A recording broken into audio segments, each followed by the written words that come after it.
You want Philly, Philly? Yeah, let's do it. Let's do it. Up with Matias Bueno, episode 17. Today's guest is defensive back coach at Simon Fraser University and recruiting coordinator Jordan Linnen. Jordan, thanks so much for joining us today on Huddle Up. Thanks for having me.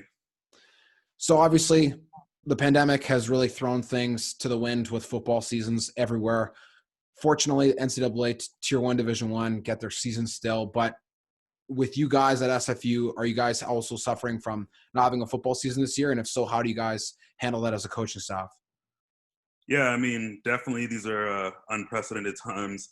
Nothing that we could ever foresee coming. For us at our level, both in our conference and as well as at our university, we had to kind of adapt and adjust to the kind of new normal. And in doing that, we decided to kind of forgo the season for the fall. Our conference and across the Division II in general has decided not to play this fall. We're looking at different options. One of those options being playing in the spring, and then the other option being, potentially just waiting till next fall to get back at it. And in the meantime, for us, what we're doing and what I'm sure most programs across the country are doing is, still practicing with our guys, still trying to be as engaging as possible, still training as a group, still doing on-field stuff. And that's the biggest thing for us right now.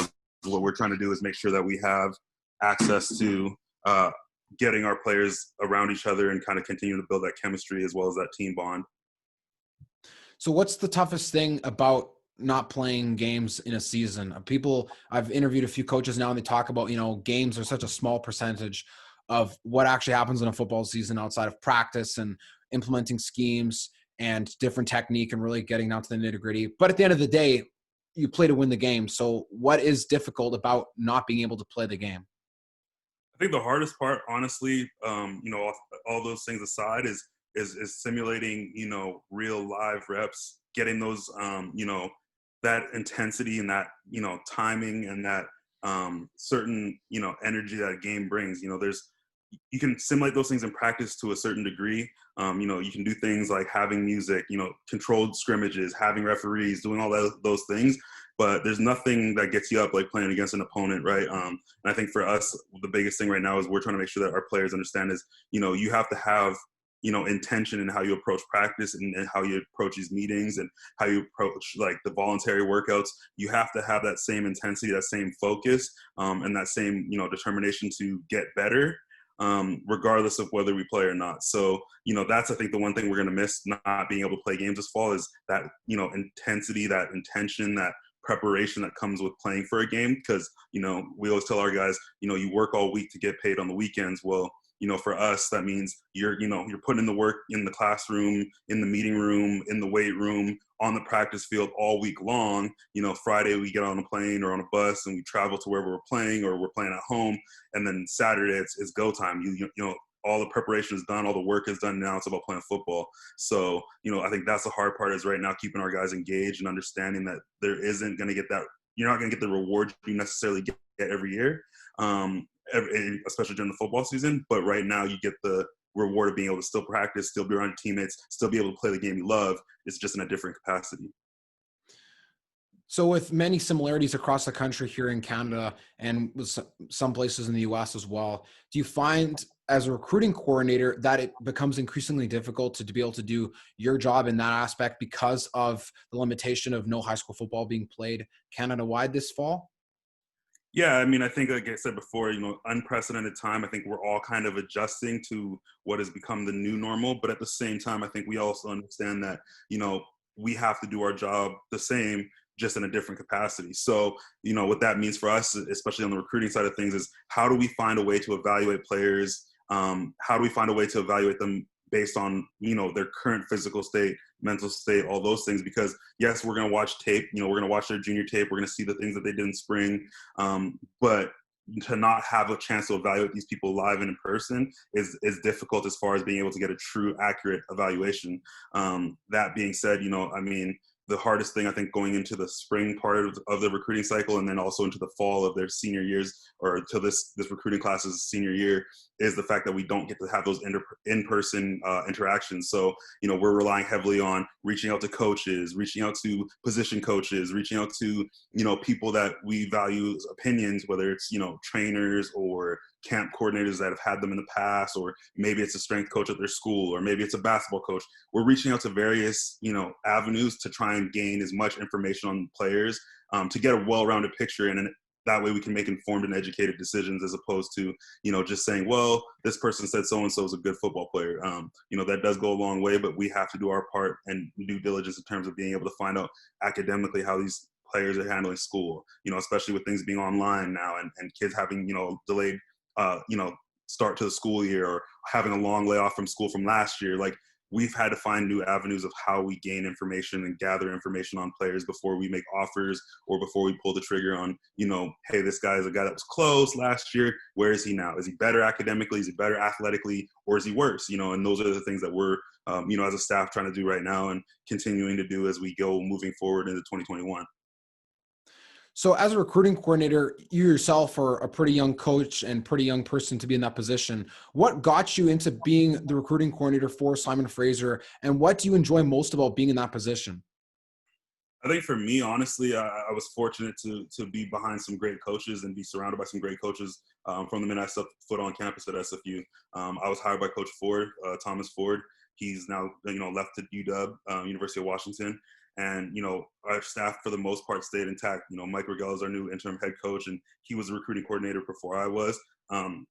He brought me a wealth of experience in terms of where he's been in his coaching journey. He gave me all the tools and resources to kind of understand what it takes to do the recruiting aspect of our job and do it at a high level. So for me, I kind of just followed in his footsteps. I work alongside another gentleman that we just hired onto our staff, Jerome Erdman, who's coached for 20 plus years around the country, and another guy that I extremely respect, and has a wealth of knowledge in the recruiting aspect as well. So again, for me to be in the position I'm in at SFU, as a young coach, I'd love to say that it's all me, but it's not. I'm surrounded by some great people giving great advice and understanding the landscape and understanding how to go about certain aspects of the recruiting game, because, no matter how good of a coach you are, or how good of, person in terms of social interaction you are, it still can be kind of finicky, because you don't know what a player wants or what their needs are necessarily. And sometimes you might think you check all the boxes, but there might be an institution or a university or a program that has maybe just that one thing that you never thought of that kid is looking for, more so than what your school has to offer. So, it's just the different dynamics and understanding. Being a young coach, I'm maybe a little bit more in tune with kind of, the what and now kind of, mentality some of these players have, because I'm not that far removed from the game. But outside of that, I mean, I still lean heavily on our staff and the people that I'm surrounded by to, educate myself on processes and how to better do something. I'm always trying to learn. And that's kind of where, for me, stepping into this role is just continuing to try and help better position our staff as well as our program, for the future. That's what recruiting is bringing players in that help build the culture, help build, the athletic profile, the academic profile of your university. And that's what we do. We constantly vetting and looking for players that fit that mold. And when we find them, then it's about making sure we do all the due diligence, and then we offer, and hopefully this is a place that gets them to playing at. And Simon Fraser being in a very unique position in Canada for a university, being the only one that plays down in the United States, is that something that you feel gives a stronger pull to the program, or do you feel like there's a pretty even balance between the ways in which you can bring kids to the program, as well as difficulties and obstacles that you guys encounter when trying to bring kids to the program because they want to play in Canada or play the Canadian game? Because there is a difference with the way in which obviously the football is played across the border. Yeah, for sure. I think the biggest thing with how we go about, you know, offering an opportunity at our university is it is a different, complete, you know, unique opportunity. We like to think that we offer something that no other Canadian institution can offer, and that's, the opportunity to play in the NCAA at an extremely high level, at the Division II level, but also the chance to gauge yourself as far as a football player individually against arguably some of the better or best, football players in North America. And that's where, when it comes to recruiting, we don't hard sell or try to make that the only thing that sets us apart and make us unique, because that's not what we hang our hat on. We hang our hat on education and the ability to be a school that has a high academic standing. But that being said, we look for those players that, and it's not just a Canadian thing, it's on both sides of the border, that believe in playing high level football, getting a high level education, and being at a university in a beautiful city. Obviously I'm biased, I'm from Vancouver, but at the same time, I think that's what adds to the profile of what we do as a program in terms of the recruiting aspect, and also, really promoting the program is, there's a lot of places in Canada. I went to school in Manitoba. I've been to other places. I've coached at other places. I've played at other places. And it's one of those things that you realize that what we have here in BC or in Vancouver is a very unique opportunity because of the location, but then also what the academics offer, and then also what the athletics offer as far as being able to play U.S. competition. I don't think that there's a better mix or a more unique mix than that. So, that's what I think for us is what we try to promote when we talk to players across the country.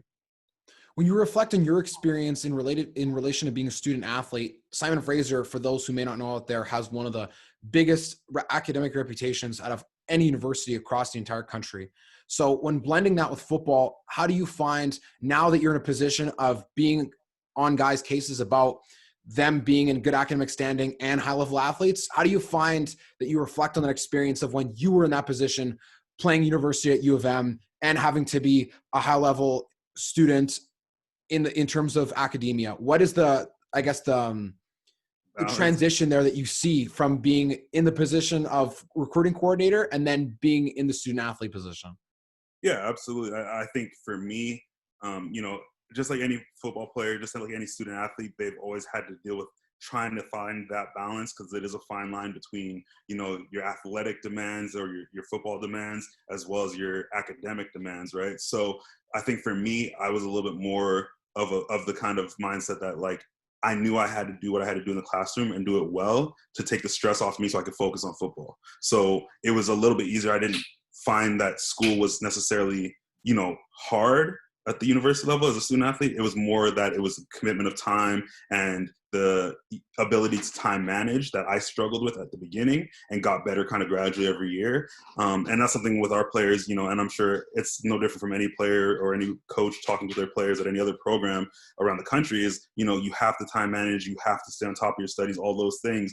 But for us, looking at it from a perspective as a coach now at SFU, it's one of those things that it's a far greater demand, because the academic part is such a prestigious thing for the university. They don't look at it as 1A, 1B. It's, hey, this is 1A, your academics, your education, and your program is your first priority, and then athletics is the next. And don't get me wrong, they're getting to the point where they are extremely close in terms of relativity. But at the same time, I think when I was at U of M, it was, hey, handle school, but football is still a big proponent as to why you're here, right? So it's for me, it's funny because I look at it, I was like, man, I thought I, at the beginning at least, struggled with school and struggled with what the demand for me as a student athlete was. But I look back or look, forward to now, I look at some of the demands for, our freshmen and our sophomores, and I go, man, the academic demand for you guys is far greater than what it was.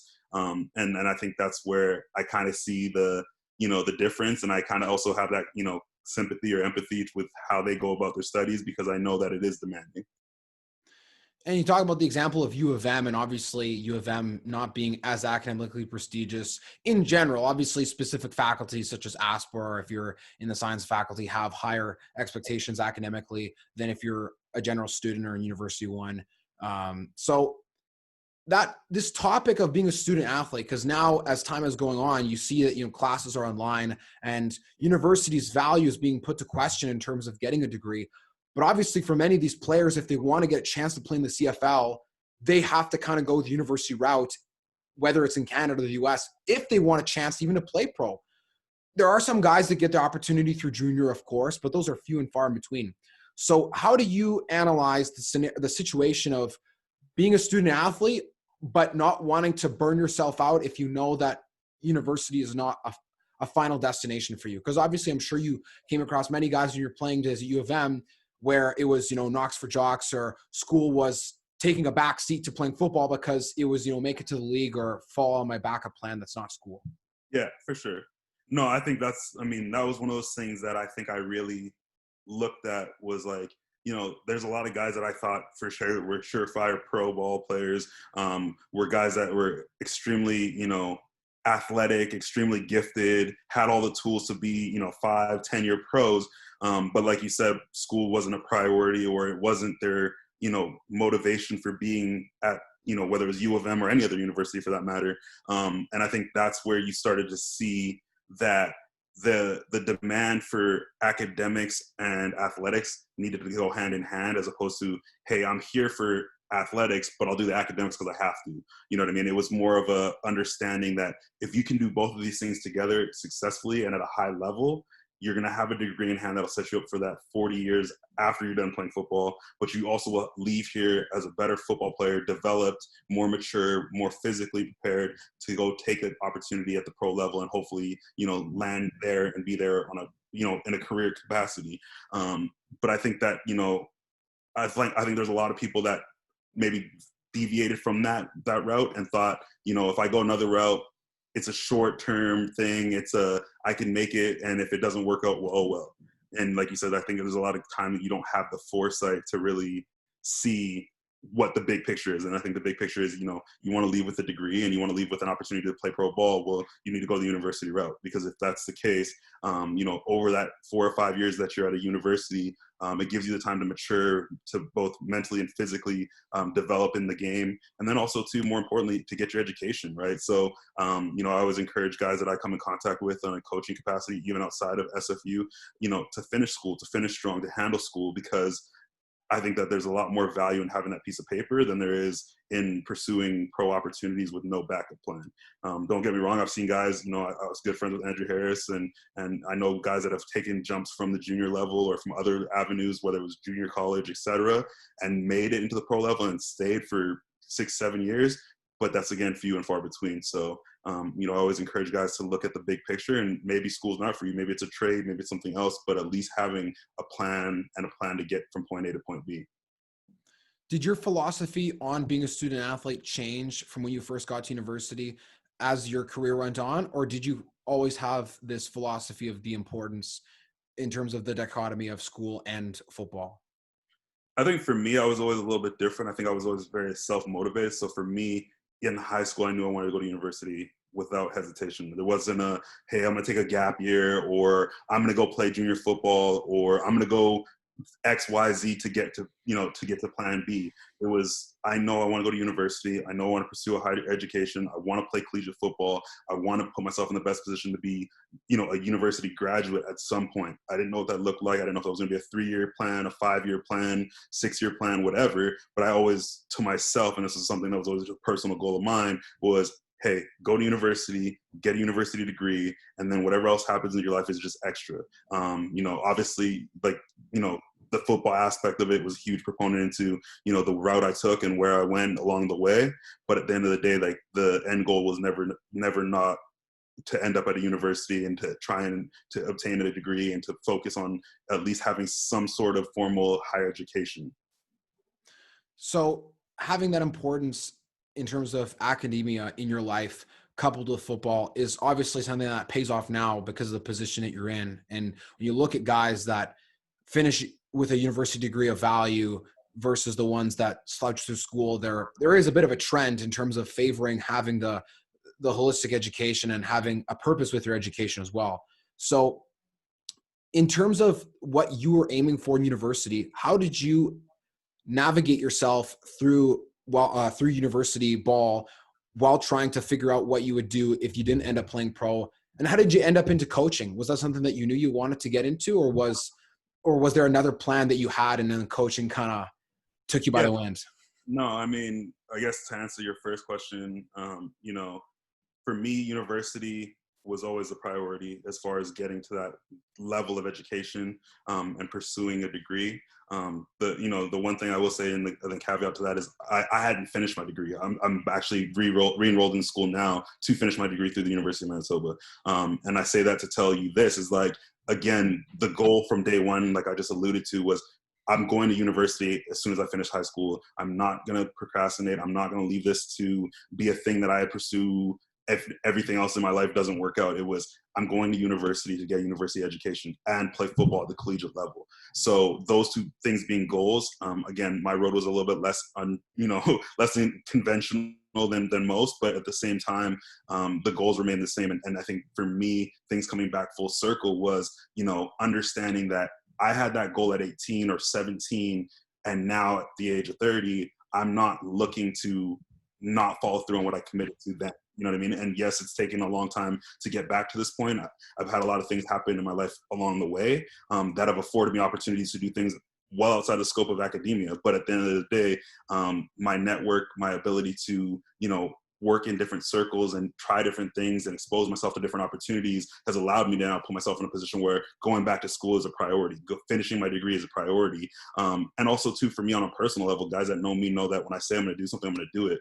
Yes, this has been a long-winded pause and a definite, time-consuming period where I didn't do anything academically, but I also understood that this was a priority for me to walk away with a degree like I set out to do when I was 18.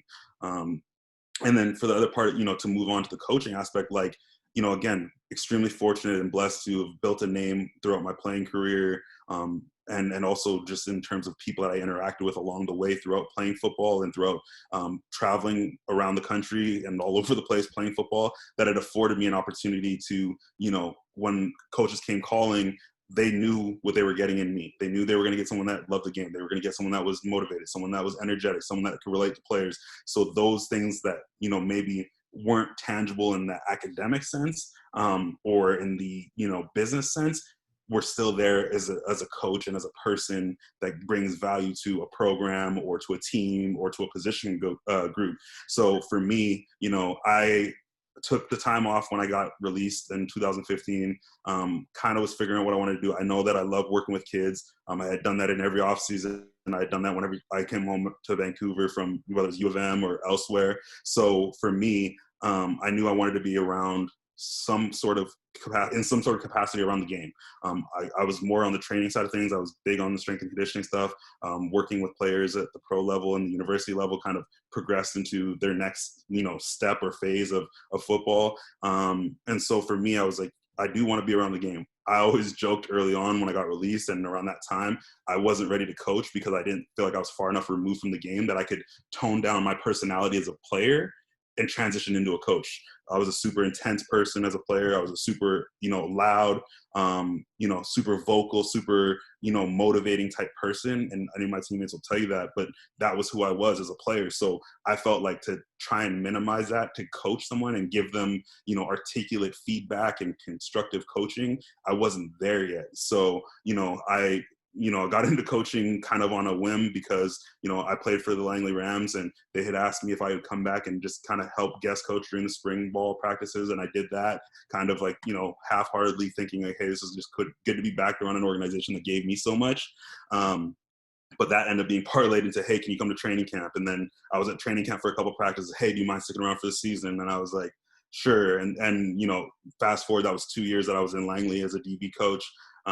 Enjoyed my time there. I actually grew a lot as a coach and really kind of found myself as a coach and kind of working on those skills that I was talking about as far as being able to minimize that intensity and find a way to channel that correctly. And then, the opportunity and to join the staff at SFU came about, and it was funny because I was literally going to walk away from coaching for a year just to kind of have some me time and explore other opportunities professionally that I had being afforded to me. And I was getting ready to do those. And, the relationship I had with Coach Ford and our first interaction and first conversation we had, I knew that this was an opportunity I didn't want to pass up. A chance to coach at the collegiate level, a chance to coach in the NCAA, a chance to do something in a program in my hometown. All those things check boxes for me. So that's kind of how I came about getting on staff with, at Simon Fraser. And then from there, my mentality and my personality from every part of what I've done in my life has been about putting your head down and working your butt off. And if you can do that, everything else will take care of itself. So, I've been in the program now for 3 years and I've just continued to try and build my profile and my resume as a coach just to show that I can do it and do it at a high level. And that's kind of where I'm at with my, coaching, resume right now and where I'm at with myself at the program at SFU.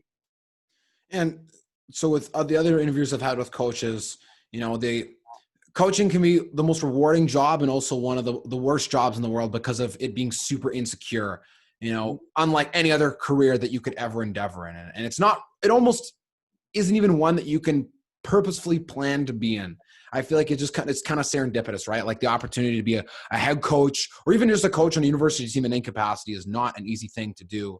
And so when you get that opportunity, you don't really want to give it up. But again, I was having a conversation with an old friend yesterday who I played football with in university, and we were talking about this concept of when you're in the world of football, that sometimes it can feel like you're on a hamster wheel, as in like you're stuck in that like bubble of football and doing the same thing and grinding and rocking around the clock, and it's almost like being in the military. That the things that people try to do outside of football only happen once it's done. Do you find that that's something that you can relate to? And if so, how do you try to find balance in the world of being immersed as a coach at the collegiate level? Yeah, I mean, I think for me, like exactly that. I think that's a pretty good analogy. Is like you do very much become fixated on football and the end goal of whether it's playing or pursuing pro opportunities or just riding it out as long as you can for whatever reasons. You know what I mean? That's for so many of us as football players. You look at it as like, listen, I don't want to sit here and say I'm defined by my sport, but majority of us allow ourselves to be defined by our sport. That's just the reality of the mentality that comes with playing football is, you know what, I don't want to do anything other than train 7 days a week. I don't want to do anything other than practice every day. I don't want to do anything other than play football games. I don't want to do anything other than talk football. Like you just become so fixated with what football is as a culture that it becomes you don't really see the outside world. You're blinded to the fact that you have a goal to pursue football to the highest level you can possibly get there, regardless of what that is. And that's when it's like, oh, when you step back, the minute you can step back, you start to realize that, hey, I love football. Doesn't mean I'm not, it's not my passion or my purpose or I'm not motivated by it, but I can do other things too that will allow me along the way to set myself up, whether it's career opportunities, relationships, experiences. Like those are things that you as a player, and I always tell our players and players that I've coached and come in contact with over the years is don't allow yourself to not network while you play. Because if you don't, you'll never know what experiences or opportunities are out there. For me, I was extremely blessed and extremely fortunate to have so many opportunities, both in football and outside of football because of football, you know what I mean? And it wasn't because I was some great player with a huge name or some celebrity. I was able to build relationships with players, with coaches, with personnel people along the way that now as an adult in a career or pursuing something outside of playing football, it's afforded me opportunities. I've had opportunities to do stuff with, video games and be in video games. I've had opportunities to, interview for, NFL teams. I've had opportunities to do all these cool, unique things in my own personal life, both, personally and career wise, that I only would have ever gotten had I done it the way I did it, which was network. And Mm-hmm. I tell our guys that all the time is, football is a huge, vehicle for getting so far in your lives and establishing life after football. But you have to have that open-eyed perspective and that ability to step back sometimes and go, okay, hold on. Hey, what else is there out there for me to do? Maybe I take that 1 month we have off in the summer and I do a co-op or a job experience, or maybe I travel, or maybe I intern somewhere. Like there's things that you can do along the way, even still being fixated on football, that allows you to pursue things when football stops. Because at the end of the day, the reality is football ends for everyone, right? Whether you play 4 years, 10 years, whatever the case may be, it ends for everybody, right? And I always tell our guys, football in relativity to the rest of your life is going to be a finite moment in your story. So you look at the end of your life, you don't want to look back and go, well, I only had 4 years of football, but that 4 years I did this, this, and this. Okay, well, what about the other, 45 years you've lived on this earth? What have you done? What impact have you had? What career opportunities have you seized? What, experiences do you remember more outside of football? So those are the things that, I think I really want our guys to understand, and players in general, that you can look stop and smell the roses, look around you, see what other things you can do to diversify you as an individual while still pursuing football. Because at the end of the day, I'm a coach because I believe football is still the greatest game and the greatest, vehicle in the world to getting people to experience things that you'll never experience in the job world or in the career, arena. It's football is a completely different beast. You come in contact with so many different people that it is going to be an experience that's going to be life changing if you take advantage of the opportunities it presents. And I think that's where for me, I kind of was fortunate in that sense that I kind of had opportunities outside of football because I did that along the way. This reminds me of the conversation I was having on an earlier episode with Nick Lewis, who was talking about, obviously, like his resume speaks for itself and, it doesn't need a further introduction, but he was talking about, right, even as a CFL player, even if you take someone like Louis Pasaglia, who played 25 years in the CFL on top of all the years he's played football before, Right. career still came to an end, still had to do something after football, right? Regardless of how much of a legend or Hall of Fame or whatever you are. And he was talking about this concept of, if all I'm remembered for at the end of my life is who I was as a football player, then I have failed because I did not make more of myself as a man or as a father or as a brother, whatever it is, than I could have because I was so focused on this small, minute thing that was just being a player for the sake of people's entertainment. And another thing that I remember him mentioning was, like, I'm sure you can resonate with this, is that what people see on TV or in a football game, whether it's watching university, whatever, is they only see stuff that happens on the field for 3 hours.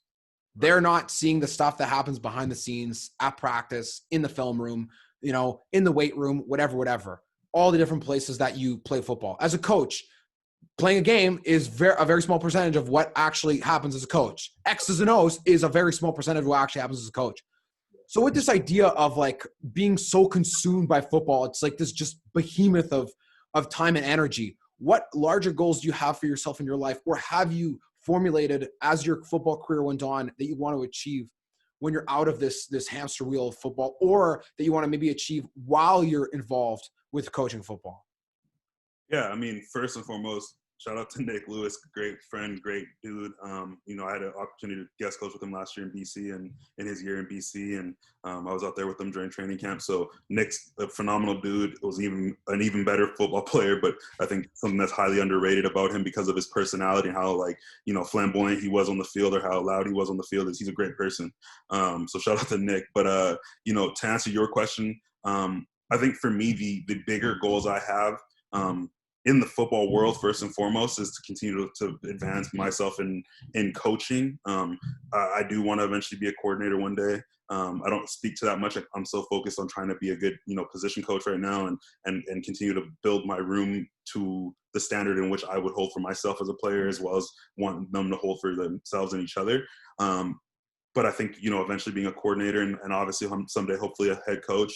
Another passion of mine is in the football arena, at least, is personnel. I think that's something for me that is a huge a motivating factor, is the opportunities that I've come in contact with and I've tried to explore and will continue to explore further is personnel. And I think more specific at the professional level, I think that's where I end up eventually. But right now I'm enjoying coaching. I think being a young coach and being able to impact young men like myself at that point in my life, it is huge to me. I don't undervalue that. I don't think that doesn't carry weight. I think that's something that's extremely important to me. So being around college football right now is where I want to be. I think that's the goal, is to continue to level up and potentially end up at a program that's maybe, a higher level, but still doing the same thing, still coaching, still being involved in the on-field stuff, because I think that's what is most rewarding right now.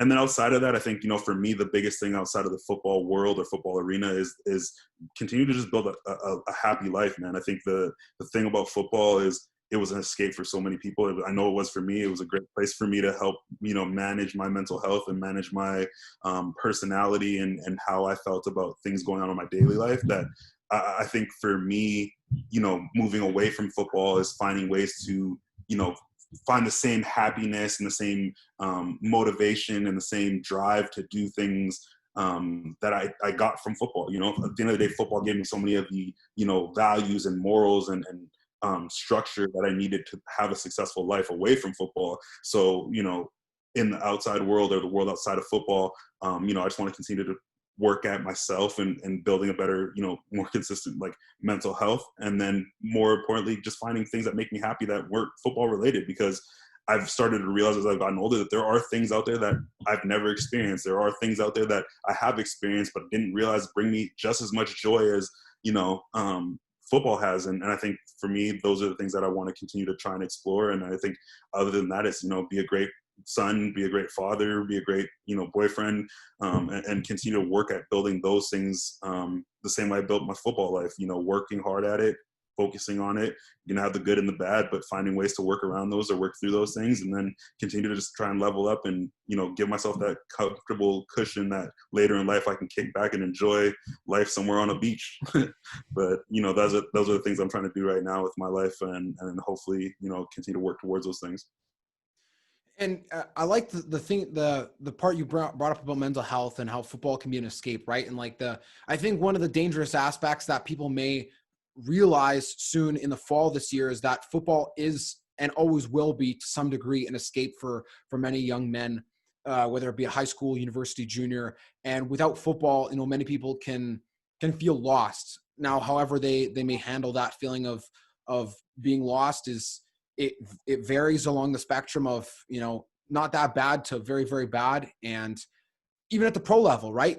I was having a conversation with one of my former podcast guests, Brett McNeil, who played 12 years for the Bombers and went to 3 Grey Cups and did all sorts of things that many pro players have never done, and talked about the most difficult thing of being retired from football is that most of the time it's not your choice. Most people's careers end not because they wanted it to end. How many people ride off into the sunset like Peyton Manning with the Super Bowl, like raising it high and happy, or the Grey Cup? Very little, right? Can you imagine being a player like on Winnipeg for how many years, never having ever won the Grey Cup until this year? And Right. So I find it such a fascinating aspect, because when I was at University of Calgary, the only time I was a part of a CIS program was I found that you look and see, these are some of the most talented amateur athletes you've ever played with. Right. But how many of them are actually going to make a career of football? Very little, contrary to what you think. You talk about U of M, so many guys are like, okay, like these guys could play 5-10 years, blah, blah, blah. And then most of them actually don't. So Right. how do you try to relay that harsh reality to the players that you work with? And what positive effect are you trying to bring out of the young men that are under your jurisdiction as a DB coach, recruiting coordinator? Because obviously it's not easy handling, life after football, especially in a case like this with COVID, where that could just end your career and that's it. Yeah. I mean, you hit the nail on the head with that. I mean, I think the thing is as coaches, we're entrusted to, be the people that mentor, guide, and direct these players when they come into our program, regardless of what year they're in, regardless of how much we love them during the football season. We have to do that stuff year round. I think that's something that, our program prides itself on, our staff prides itself on, is making sure that we're around these players in some form or fashion, texting, messaging in group chats, talking on Zoom calls, whatever the case may be, because at the end of the day, when you're a player, it's as much as we're sitting here having this, dialogue about being able to be well-rounded or be able to step back and take a chance to look at the bigger picture, or to be able to be objective and network and do all these other things. That's great. But when you're in the thick of it, when you're a student athlete, when you're a player that football is the end all be all, or is the only thing you can see, it's hard to have that taken away from you. And like you said, to the point of pursuing professional opportunities, like that's 1% to 2% of the entire team that'll ever get that experience, let alone be able to make a career of it, right? Those are two different things in and of itself. But at the end of the day, when it comes down to the other 95 or 97 or 98%, you have to be prepared to help those young men figure out ways to channel the same things that got them to the highest of their levels with football into their personal lives. How can I help him establish work ethic in a business arena? How can I help him establish happiness in academia or community service or relationships? Like, those are the things as a coach that are responsibility, and I think is going to be even more crucial moving forward into this next year to year and a half, is how can we make these players understand that they are not of any less value because they're not playing football for us? I think that's something that, especially at the highest of levels right now, can sometimes get lost in translation. You hear players and see players, advocating for, well, we need to have a players union, or we need to, speaking to the Division I level and things like that, is because they don't feel that they're reciprocated in terms of, they don't feel reciprocated to, in the sense that they don't feel like their value of anything other than a player that is going to make money for the university. And that's where, for us as mentors and as role models in these players' lives, we have to find ways to help these players understand that regardless of the football aspect, that'll eventually work itself out. How can you build your own brand? How can you build self-worth? How can you build some sort of value in your own eyes, let alone in the university's eyes or our program's eyes, by doing things that maybe are outside of the scope of football? Yes, you're a football player. Yes, you're a student athlete. That is not changing. But what can we do to help you build value? Maybe it's helping you do more in school. Maybe it's helping you start a business on the side. Maybe it's helping you, pursue a job opportunity while you opt out for the year. Whatever the case may be, there's so many ways that we can facilitate that. But I think it's on us as coaches to help do that. And I think that will all work back into the same principles of understanding that right now, mental health is the thing that's going to take the biggest hit.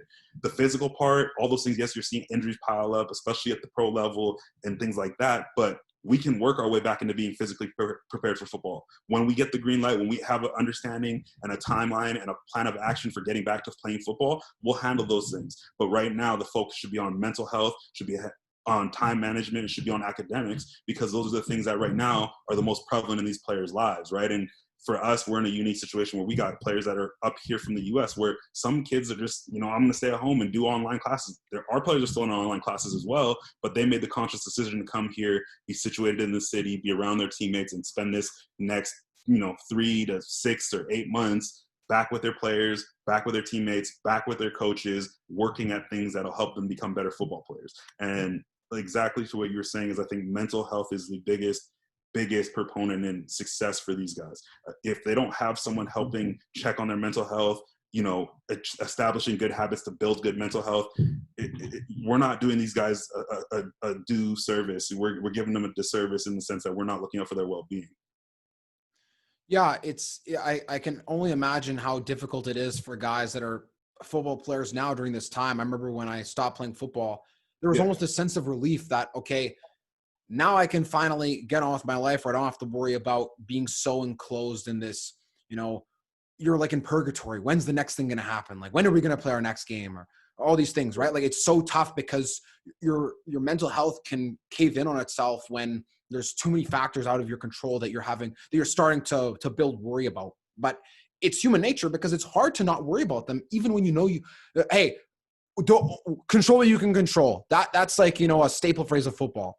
Right. Okay, easier said than done. How many guys still worry about things they can't control all the time? How many guys complain about what the refs do, what the other team does, blah, blah, blah. The list goes on. So having guys' mental health in check is such an important part. And I really like that you mentioned that, because if you don't, right, you could have the most talented athletes in the country, but if you don't have guys who are with it up here, it's not going to matter. So to transition to my next question, with having that position of power to be able to make an impact, what is the most rewarding thing about being a coach at the university level? I think for me, man, I always look at it as the same way I look at it as a player. I think the things that made it rewarding to me as a player, like the experience, the collegiate experience, the student athlete experience, was I had coaches that were pouring into me daily. I had coaches that believed in me daily. I had coaches that wanted to see me win, not only on the field, but in life. And it might not even been coaches all the time. It was trainers. It was, strength coaches. It was all these people that are around me that allowed me to have this self-belief that I could do anything that I ever put my mind to.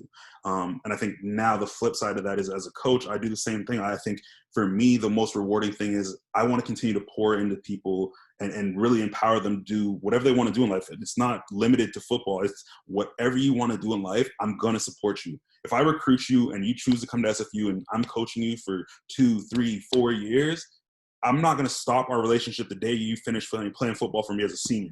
I'm going to reach out to you 6 months later, a year later. Hey, how are you doing? Hey, what's going on? Because at the end of the day, I want to see you win in life. And if you can win in life, I've done my job as a coach. I've done my job as a mentor. I've done my job as a person that wants to, empower the next person that wants to be like me. Because at the end of the day, I think without that self-belief, you're very limited in how you go about being able to experience life. I think the more you doubt yourself, or the more you put yourself in a box, or the more you don't take risk, the more that you're just going to live life kind of going through the motions, working for someone else, doing a 9 to 5. And don't get me wrong, there's people that thrive in those situations as well. But I think the vast majority of people have aspirations of doing things outside of the norm. You know what I mean? And whether that's in a professional setting, or that's a relationship setting, or that's an experience setting, there's things that I think for us as coaches, the most rewarding part is when a player comes back in 5 years or in 10 years and goes, coach, hey man, like I was going through this, that, and the other when I was playing, but you know what? You really instilled that family's important, or you really instilled that I could do anything in a business sense, or you really showed me the way to get that last little bit of potential out of myself, or you just, showed me that my mental health is a priority, or things like that. Like taking those life lessons and giving it to them and having them come back years later and say, hey, you know what, coach, that was something that I needed in that moment, and it changed the trajectory of my life. That's probably the most rewarding thing, is seeing these guys go on to be great, men, being great husbands, being great fathers, being great brothers, being great, whatever it may be.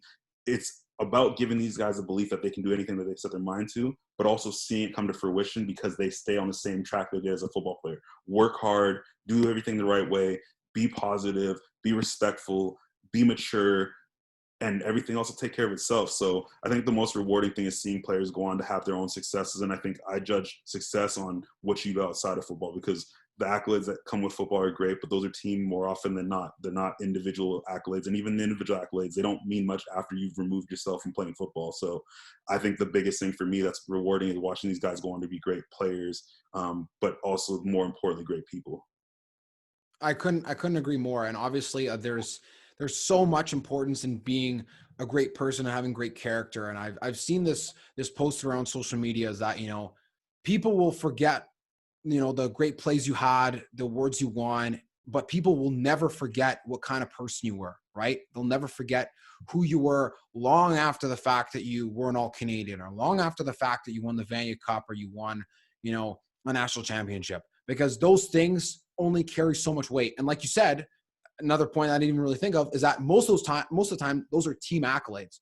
Those are all because of those who are surrounding you. Even if you win an individual award, there's a lot of people that were in place to allow you to succeed to get that individual award. You weren't on an island and did everything by yourself, right? So that's an important thing to remember as well for guys who may use that to boost their ego. Or Football is the ultimate team sport, man. I always say that, and you hear coaches say it all the time, and it is obviously very, very cliche, but it's the ultimate team sport because there's nothing like it. There's no sport where you have a roster of 95, 90, 100 guys that all have to find a way to put their own personal motives and prerogatives aside and come together for one, unified goal. And I think that's what makes football unique, but it also gives you the exact vehicle we just talked about, in terms of it prepares you for life after football, because you're dealing with people from different, backgrounds, different perspectives, different, races, religions, upbringings. Like there's nothing that is a greater melting pot than a locker room in football.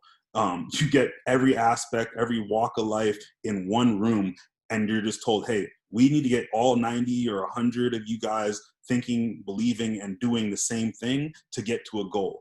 And in the good programs that build that culture and those understandings and are able to do that and accomplish that at a high level, are the teams that go on and build guys that become CEOs of Fortune 500 companies, guys that are huge in their communities, guys that have great family lives, guys that run businesses, small businesses, medium-sized businesses. So that's what I think makes football unique. And like you said, it's a team sport that, without everyone else doing their job to the best of their ability, there isn't going to be success for that team. Yes, you might get away with one guy just being a stud or building a name for himself, then he's an All-Canadian, he's a national championship, he's a defensive player of the year, whatever the case may be. But at the end of the day, that doesn't help, accomplish the team goals. But if you can have everyone believing themselves to be an MVP in their own right, well, now you have a team full of guys that are going to succeed as a group. 100%. And that's such a great way to really, bring that home in terms of making sure that guys are understanding the importance of the position that they're in terms of being in that melting pot in the locker room, and having to be brought together with many people from all walks of life in order to achieve that main goal. So just before we wrap up our time, we have one more question here for you before we conclude today's episode. And this may be a bit of a throwback, or it may be a bit of a catching you off guard. Who is the toughest, or three, if there's too many to name, individual opponent that you ever had to line up against when you played football in terms of receiver? Okay, that's a good one. Toughest receiver I would have had to line. Is this limited to guys I played with, or to anyone I would have played anywhere against anybody? Against, like on the other team, like not guys from your team. Okay. I was gonna say I was fortunate to play with some pretty good receivers. Yeah. The guys you played with in Langley were crazy. I think the hardest guy I had to ever cover, that's a tough one, man. I mean, there's some different guys that along the way. I think in my junior years, I'm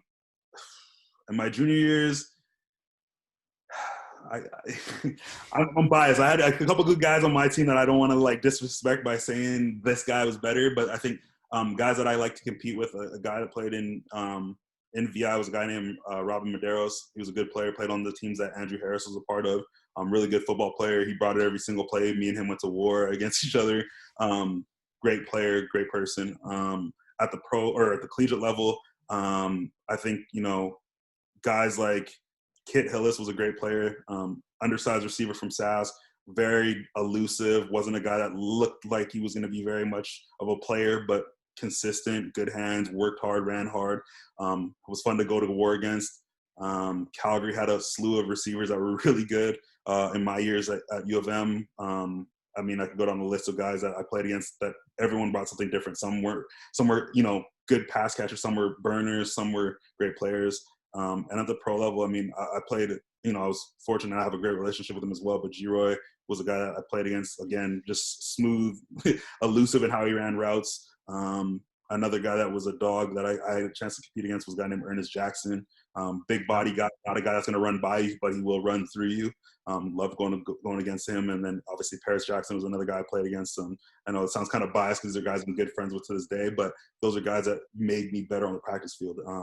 And I think along the way I learned a lot from them about just the game and how to carry yourself, but also how to compete, rep in and rep out. So those would probably be like the few guys that off the top of my mind are guys that I was grateful to play against or compete with.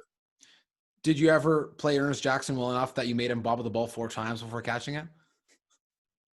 I didn't get that, but I definitely we had our battles in practice when he came to BC, and then when he got to Montreal, he was on a different level. When he got to Ottawa, he was on a different level. So it was great to see him have his success as well. Now, just to pay some respects to the guys that you were playing junior with, who were those guys, or who are the guys that were your favorite to compete against in terms of being the toughest when you were playing Langley? I mean, guys that I played with, Nick Downey was one of my best friends. I actually brought him to BC from our time in Scotia. Went to Acadia together. Phenomenal athlete, faster than I don't know what, probably still to this day, one of the fastest players I've ever been around, and extremely elusive. The other guys that were really good players in junior that I played with, obviously Malcolm Williams, who played in Winnipeg and in Toronto as well. Dan English was another good player that had success at the junior level. And I think one other person that I played with that kind of never really got his due, but was a good player as well, was blank my mind right there. But from our years would have probably been, I want to give him his due too, but he kind of made the transition to receiver for us, and came from Toronto, a guy named Justine Edwards, man. He big body guy that could play, and didn't get a lot of love because he only had 1 year junior, but he was a phenomenal player, and a good dude. Another guy I'm good friends to this day with. So those are some guys I played with that were exceptional receivers. Well, Jordan, with that, it's going to wrap up today's episode number 17. Thanks so much for having the time to come on and to share the wisdom and the experiences of what it means, to be a young coach at a high level, and then how you are trying to transition the skills that you've developed to become even better, and also to be better for others that you're impacting in football. So thanks so much. Really appreciate it. Hey, thank you, Matthias. I appreciate you having me on the show, man. And I really appreciate what you're doing for the football community and for Winnipeg. And I really appreciate your time. Well, everyone, thank you again for listening to episode 17 with Jordan Linnen, defensive back coach and recruiting coordinator at SFU.